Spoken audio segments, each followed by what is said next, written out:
morning. In the midst of this pandemic that disrupt our daily lives, in preparation for the new normal, our educators face challenges in delivering learning modalities. Our speaker is an Associate Professor 1 at the Philippine Normal University, South Luzon, Lopez, Quezon. She completed her doctoral degree in early childhood education at University of Pendidikan, Sultan Idris, Malaysia, last March 2020. She presented her paper in the International Conference on Information Technology and Education held in UIN, AR Raneri, Banda Aceh, Indonesia in 2018. Her research paper entitled The Effectiveness of Digital Storytelling on Language Listening Comprehension of Kindergarten Pupils. This paper was published in the International Journal of Multimedia and its application Volume 10, Number 6 in December 2018. She took and graduated her Master of Arts in Child Development at University of Haifa, Israel in 2016, and also completed her Master of Arts in Education in Administration and Supervision at the University of Northeastern Philippines in 2007. Our speaker joined and participated in devising modules in several courses together with other experts from different campuses of Philippine Normal University.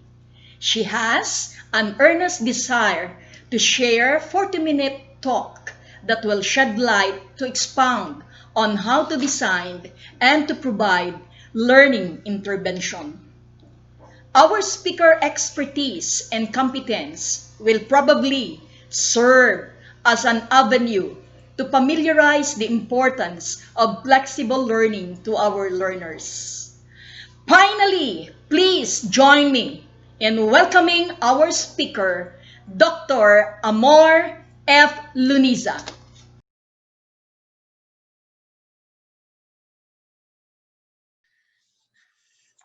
Thank you so much, Dr. Lucila S. Escleto, for a very generous introduction. First, I would like to greet our university officials, our university president, Dr. Bert J. Tuga, the university vice presidents, our VP for academics, Dr. Genevieve Hoxon, the VP for Research Planning and Quality Assurance, Dr. Ronald Alan Mabunga, our Vice President for University Relations and Advancement, Dr. Lordinho Vergara, to the Executive Director and Provost of PNU South Luzon, Dr. Ruel V. Avila, to the Dean for Academics and TLE, Dr. Rodrigo D. Abines, to the Director of Finance and Administration, Professor Reynald M. Cacho, to Dr. Amelia A. Biglete, the CHEDRO Director 4, to Dr. Benilda N. Villenas, the Vice President for Academic Affairs of Manuel S. Inverga University Foundation, and the Chairperson of the CHED Special Committee, to all the participants from all the higher education institutions in Quezon Province, to all the working committees, my colleagues here in PNU South Luzon, a pleasant morning to everyone. Let me share my screen.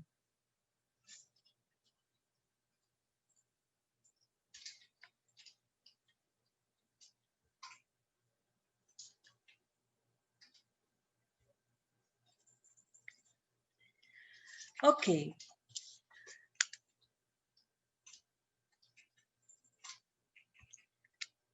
The emergence of COVID-19 pandemic brought unprecedented disruption in the lives of people all over the world. It came unexpectedly where no one was ready enough to brace its impact to society. With an increasing number of cases spreading to various territories and confirmed human-to-human transmission, the World Health Organization declared the outbreak as a public health emergency of international concern last January 30, 2020. The Philippines, in particular, faced a critical situation due to the rise of said health crisis. For higher education institutions, avoiding and limiting the risk of infections of the academic community has become a primordial concern. Hence, with the implementation of community quarantine, conduct of classes needed to be immediately suspended. The Herculean challenge then was how to continue teaching and learning beyond the usual face-to-face instruction. Thus, it became an urgent need to explore other innovative learning modalities that will facilitate migration from traditional to flexible learning and learning options. As learners are differently situated in terms of time, pace, and place, these options allow customization of delivery modes responsive to students' need for access to quality education. This shall also give students the option to choose the delivery mode most convenient to them as early as the time of their enrollment. The paradigm shifts, therefore, in the teaching and learning process in Philippine higher education necessitates collaboration among stakeholders and strengthening the culture of sharing knowledge, resources, and best practices. As what is stated in the Bayanihan to Heal as One Act, everyone is called to be part of this transition and transformation towards the new normal. To achieve this, humanity needs leadership and solidarity to defeat the coronavirus. That's why we are holding this kind of activity to share what we have and what we are using in our university. And I am very much honored that I was given a chance to share what we have here in PNU. Since the palace announced that no vaccine, no face-to-face classes, we really have to embrace the flexible learning modality. And what is flexible learning modality, or what is flexible learning? Lee and McLaughlin in 2010 defined flexible learning as a set of educational approaches and systems concerned with providing learners with increased choice, convenience, and personalization to suit their needs. In particular, flexible learning provides learners with choices about where, when, and how learning occurs by using a range of technologies to support the teaching and learning process. Flexible learning is a pedagogical approach allowing flexibility of time, place, and audience, including but not solely focused on the use of technology. Although it commonly uses the delivery methods of distance education and facilities of education technology, this may vary depending on the levels of technology, availability of devices, internet connectivity, and the level of digital literacy and approaches. Flexible learning gives student choices about when, where, and how to learn. This is often referred to as the pace, place, and mode of learning.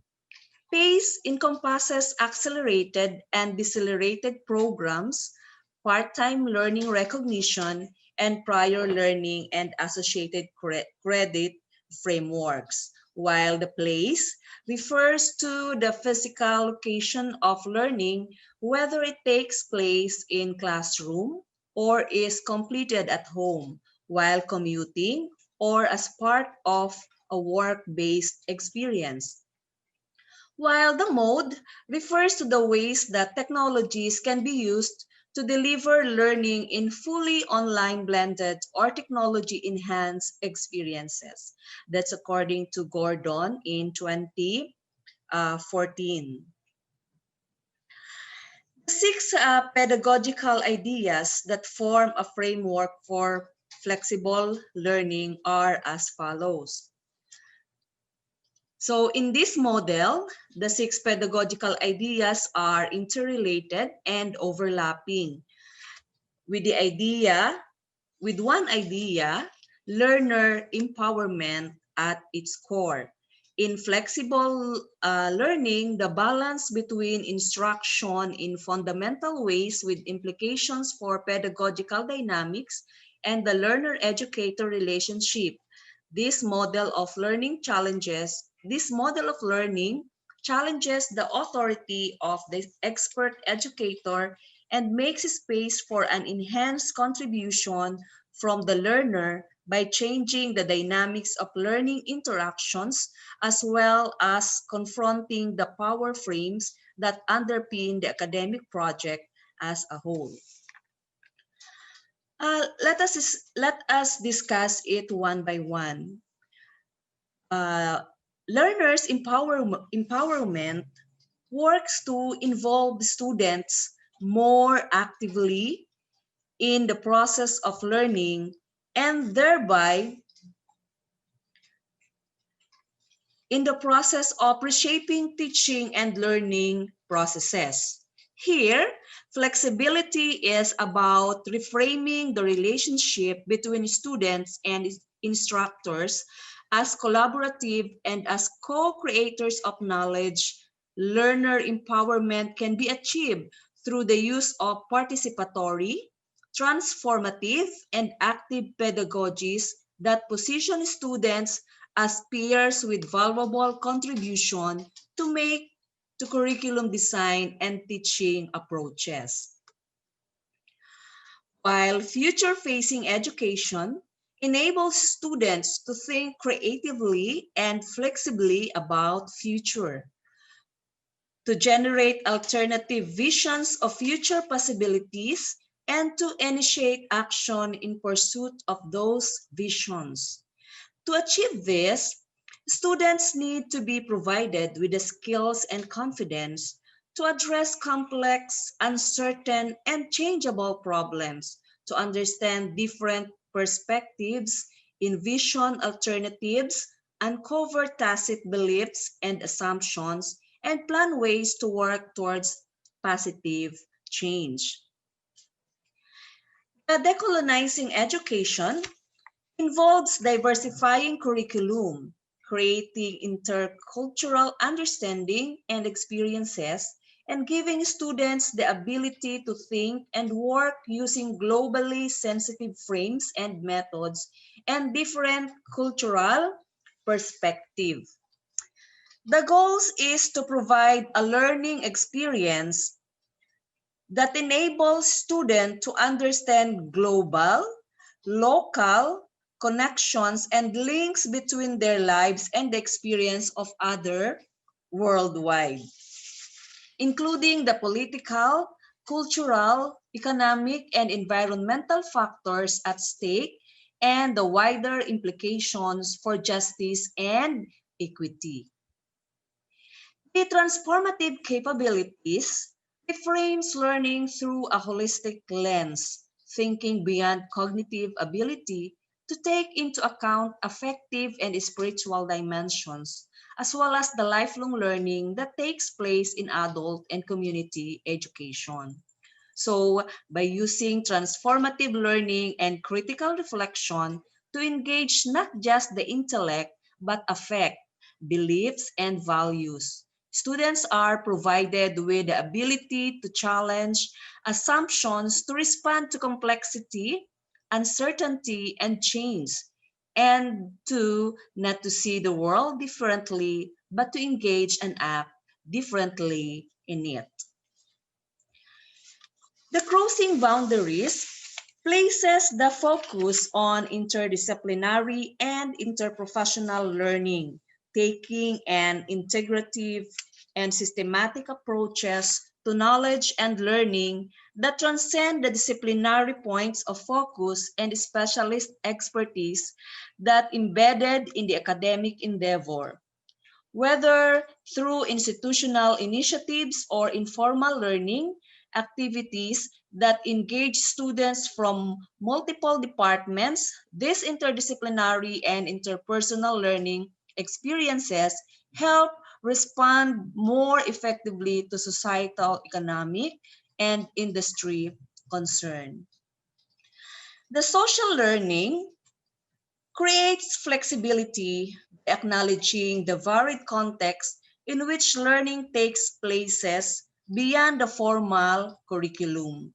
This area looks at spaces, both physical and virtual, to rethink how learning is shaped.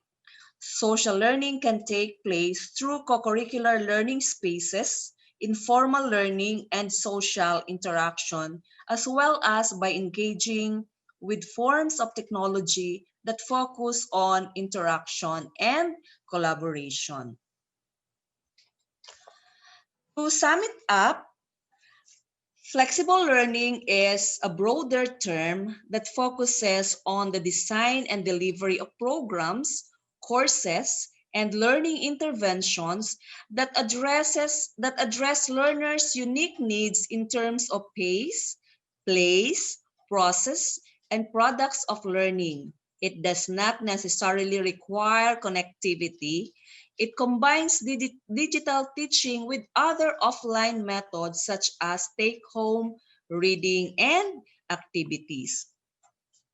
And we need to consider an array of flexible learning modes such as distance learning, synchronous learning, asynchronous learning, and e-learning. There are a lot more. There are a lot of flexible learning modalities that we can use.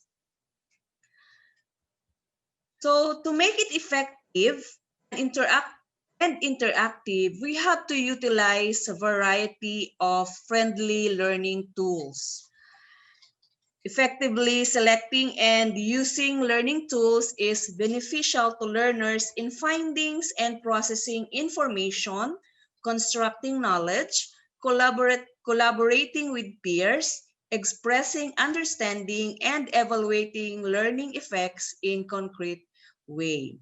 So the convenience of tools should be taken into consideration when choosing learning scenarios.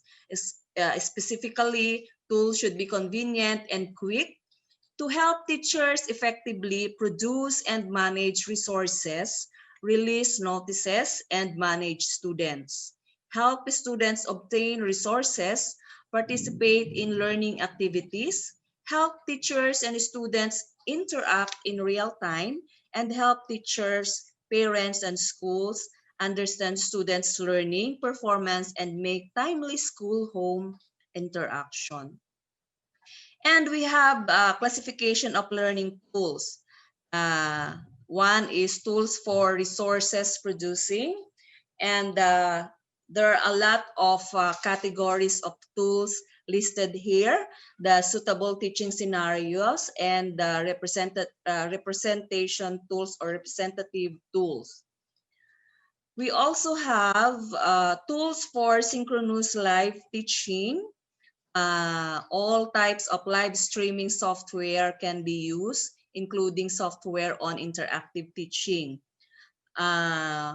We can use social media, messenger room, WeChat group, or Zoom, Google Classroom. We can also use Facebook group, just like what we are using here in PNU.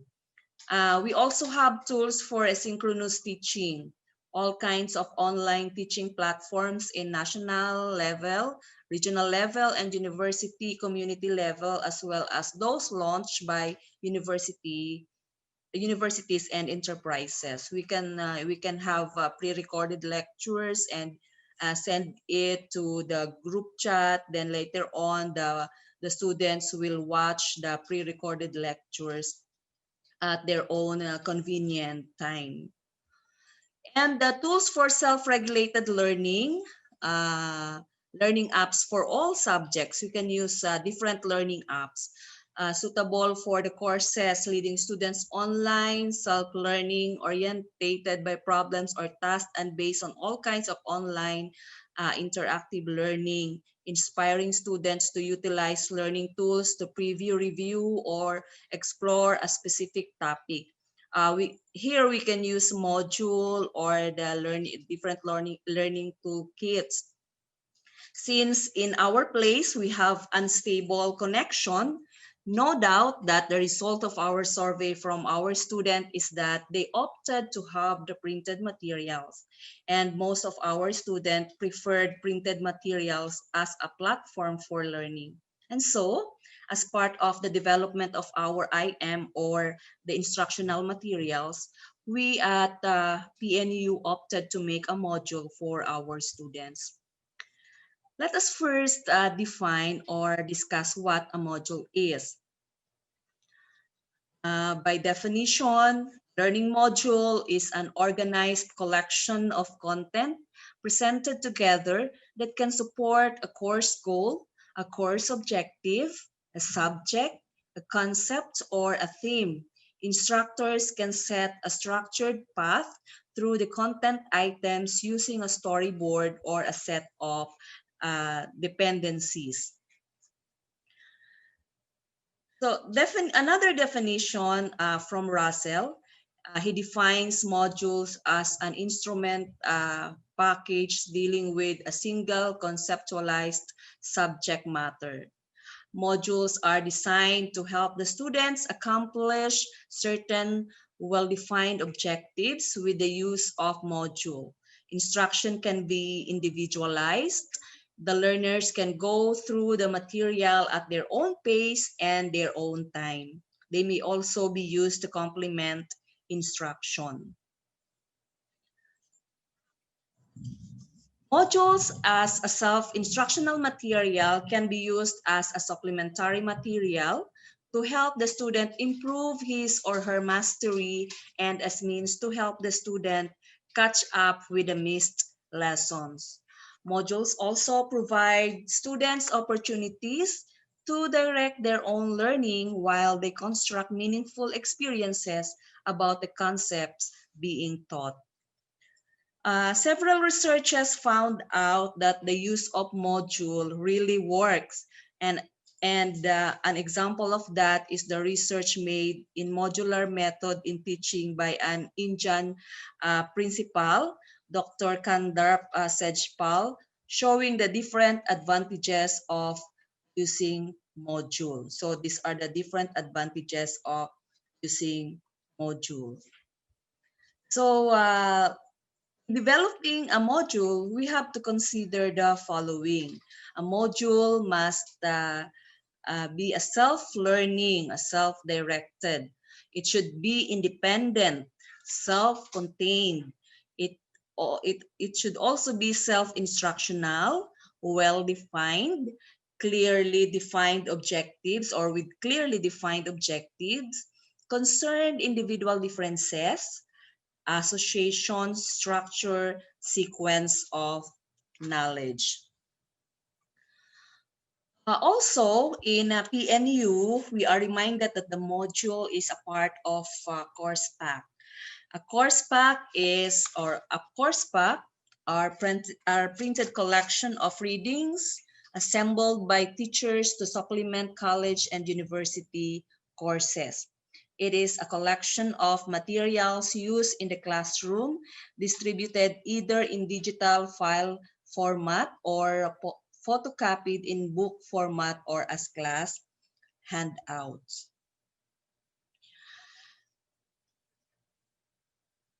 We have sent to our students via field post a learning toolkit. So this is the cover page of our learning toolkit that serve as their reference and guide for the whole term. Now I am sharing to you the component parts of our course pack. So we have the cover page, the one that you have seen from the previous slide, or the front outside cover page, the preliminary pages. We also have copyright page, preface, acknowledgement, and table of contents.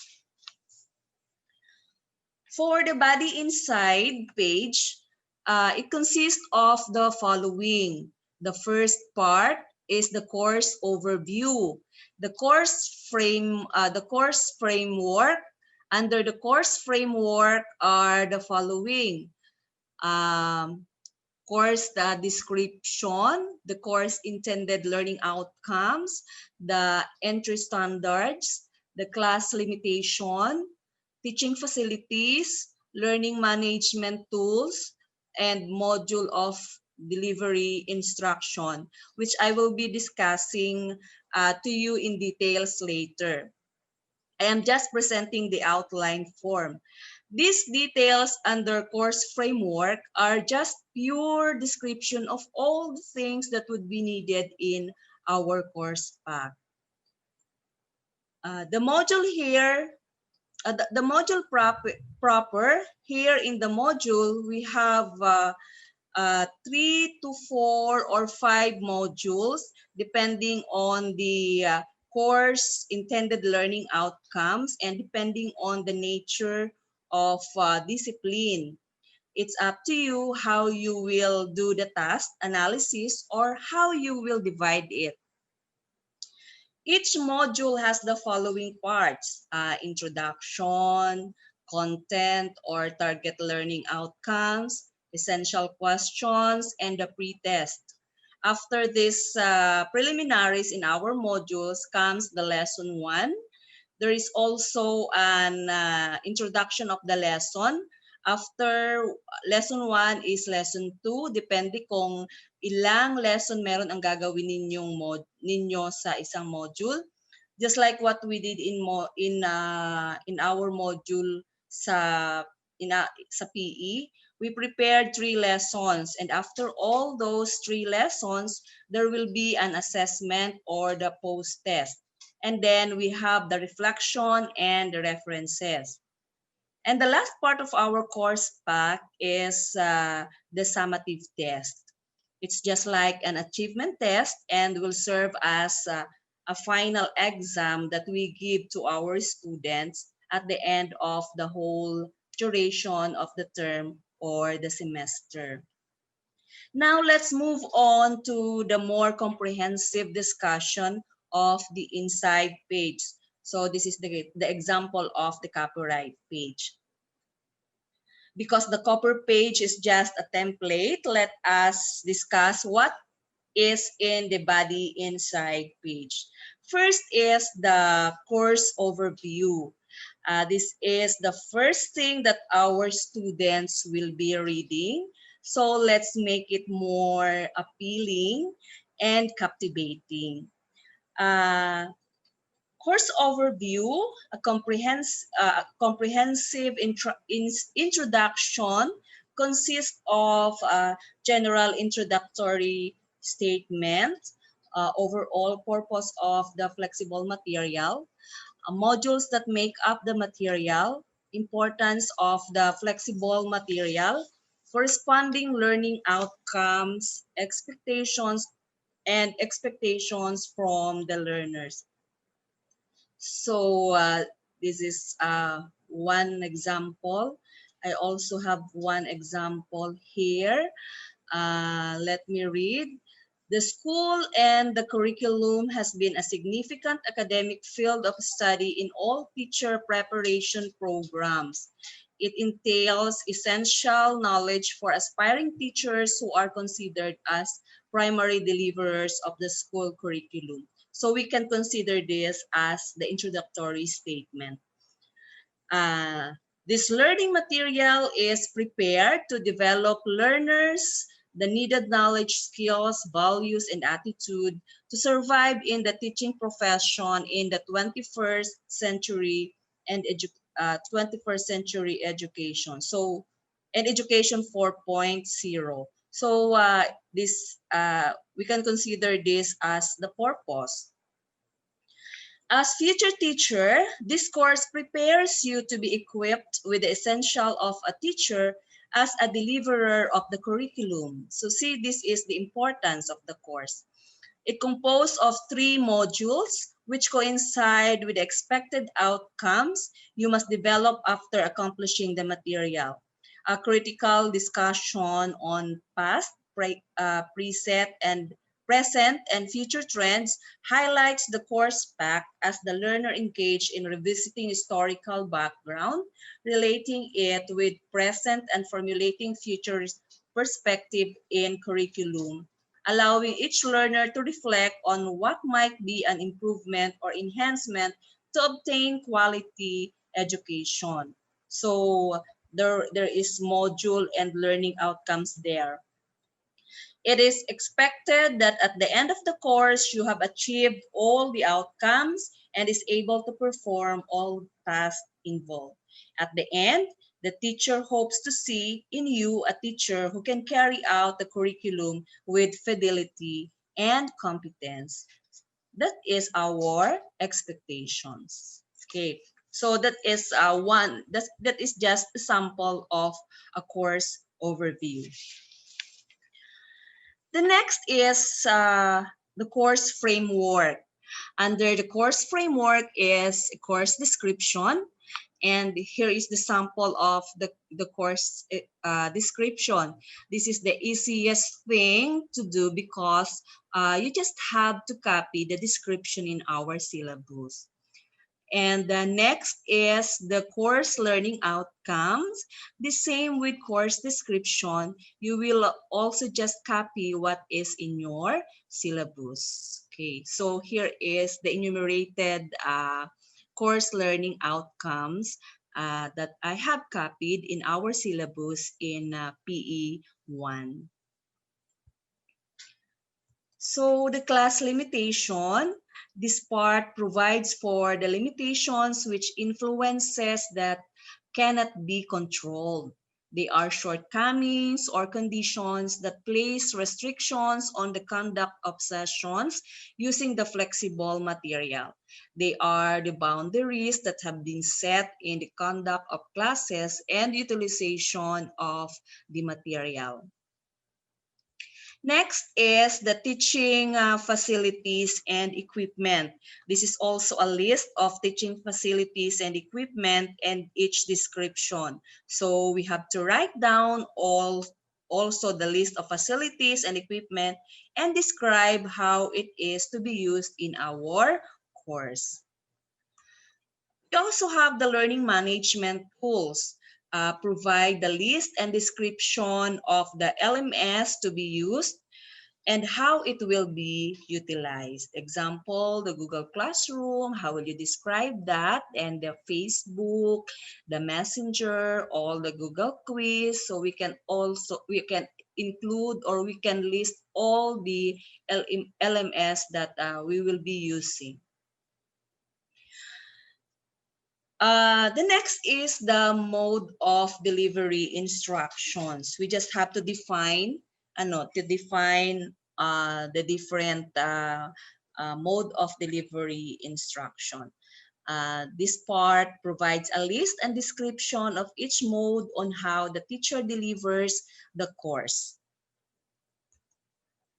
The course outline. Now from the course overview, which focus primarily with the description of the course, the materials and modes of delivery instructions, we will move on to the course outline. From the description in the course overview, we will proceed to the structures of activities and deliverables per week. That is the course outline. Then the course timetable. Here is the example of our course outline in PE 1. So there you can see the schedule week 1 to 3, the course intended learning outcomes, our SILO. And the content, the lesson, the module 1, and under module 1, we have the lesson number 1, and the learning modality, the online synchronous, or it could be asynchronous.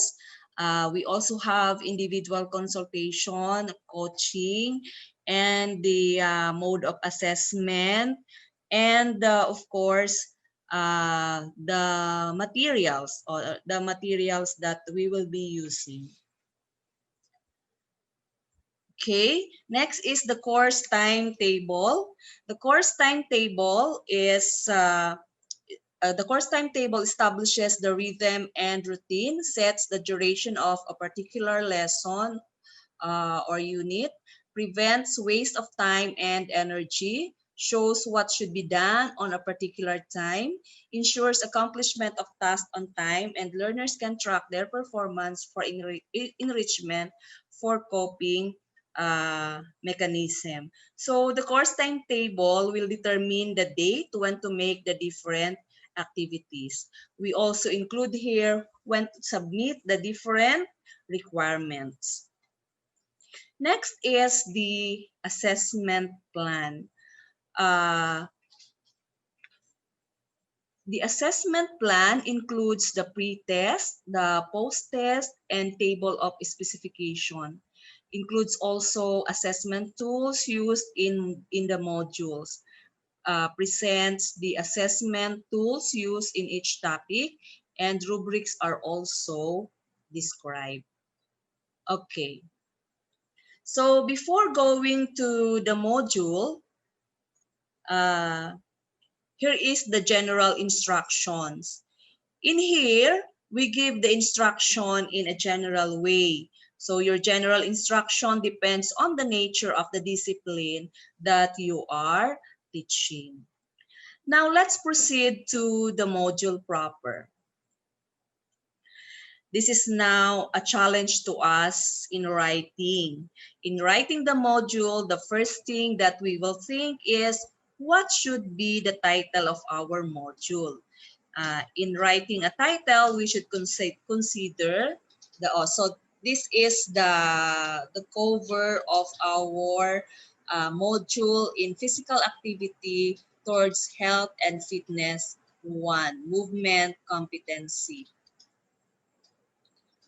Okay, so in writing a title, we should consider the following. The title arouses interest, attention grabbing, easy to read, uses words that create a positive impression, clearly describe the content, stimulates the reader's interest, considers no more than 8 words in length and maximum. Next part is the introduction. The introduction, it serves as the introduction of the module and describe its scope and rationale. The overview summarizes the content and importance of the module. In some module, this section is called Introduction, Prospectus, or Rationale. And this is an example of the introduction of our module. So next is the target learning outcomes. We are using the silos that are outcome based. Again, this can be found in the syllabus. We can just copy what is written in our syllabus. And the example of this is here. So our course intended learning outcome that we have copied in our syllabus discuss the impact of the pandemic to health, fitness, and wellness. Relate fitness concepts to personal physical activities, activity experiences. Okay, so that's an example. The same is true with essential questions. We just copy what is written in our syllabus. This question will help organize and focus reading and participation in interactive activities such discussion boards or chat rooms. So here is the example of our essential question, which is also stated in our syllabus. The essential question here is, what is the impact of pandemic to health, fitness, and wellness relating to personal experiences? In here, this is our module 1. The title of our module 1 is the fitness in time of pandemic, the target standard, active and healthy living. Our silo here, course intended learning outcomes, and it also includes the essential question. The next is the pretest. This is considered as a readiness test and diagnostic in nature. It is not graded. We only use this to determine the student's baseline knowledge. After the pretest, we have the lesson prose. This is the example of our pretest that we have written in our module. Okay. Okay, after the pretest, we have lesson proper. The title, we have title, lesson introduction, the discussion, and learning activities. Under the lesson introduction, this part is established to give the learner some content structure and a direction about the content they are about to drive into. Remember that it is an introduction to the lesson. So we have to make a very good introduction. We can start with many things. It could start with the stimulating questions, which will serve as the springboard of the discussion, or anything related to our topic that will arouse the interest of our student. After the lesson introduction is the discussion and learning activities. In this part, we are given the freedom to choose what we think is significant to the lesson or what we think is effective to facilitate the teaching and learning process. But of course, there is no absolute freedom. We are still guided by different principles and approaches. We have to apply different teaching approaches, and we have to consider the multiple intelligences, the flexible learning, and the 21st century skills. Here are the example of the teaching approaches that we can use. We have the experiential approach, the 4A's, the inquiry-based learning, the flipped classroom, and there are a lot more to use as long as we are guided by the teaching methods and principles, hindi po tayo maliligaw. Okay, so here is our discussion. So, when giving student, okay, and the next is assessment. When giving assessment, we have to remember that it is a process that is used to keep track of the learner's progress in relation to the predefined learning standards for the development of 21st century skills that promote self-reflection and personal accountability among learners about their own learning. Assessment provides clear and explicit details on how the students will be evaluated, assessed, and the rubrics must be provided. Reflects the learning outcomes and use varied assessment tools to cater to differences of learners. When giving student choice over the form of assessment, it is important to use criterion referenced marking schemes so that no matter what format the student is choosing to submit, they will be graded against a consistent set of criteria. To avoid any accidental bias towards giving higher grades to specific formats, students could also be required to submit reflection on how they feel their work has met the specific criteria, which has the added benefit of getting students to engage more deeply with the criteria as part of the assessment, and the starts a dialogue around the assessment process and any resulting feedback. Okay, so here is the example of our assessment in lesson 1 in our module 1.